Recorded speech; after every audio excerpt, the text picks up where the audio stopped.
Award সংস্কৃতি যেটা একটা সুস্থ ধারা সংস্কৃতি সেটা হুমকির মুখে পড়ছে।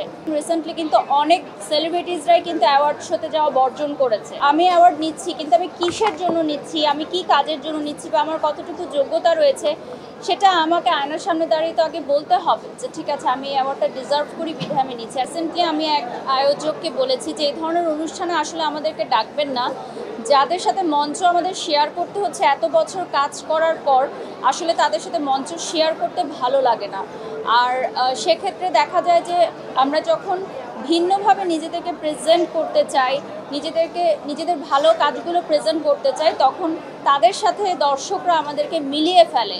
তো প্রত্যেকেরই একটা জায়গা আছে, তাদের জন্য আলাদা অনুষ্ঠান করতে পারে, সেখানে যেমন গুণী আর্টিস্টরা তাদেরকে তাহলে ইনভাইটেশন না করুক, সব কিছুই একটা সুন্দরভাবে চলুক, এটাই আমি চাই। কাউকেই ছোট করব না, কাউকেই বড় করব না, কিন্তু একটা যোগ্যতা অর্জনের পরেই অ্যাওয়ার্ড শোতে আসা উচিত বা অ্যাওয়ার্ড নেওয়া উচিত।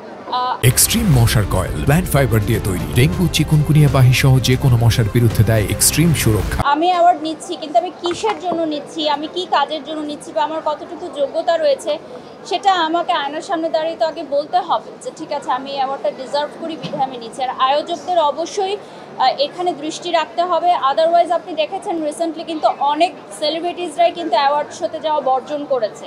খুব কমই এখন সেলিব্রিটিসরা আছে যারা অ্যাওয়ার্ড শোতে যায়।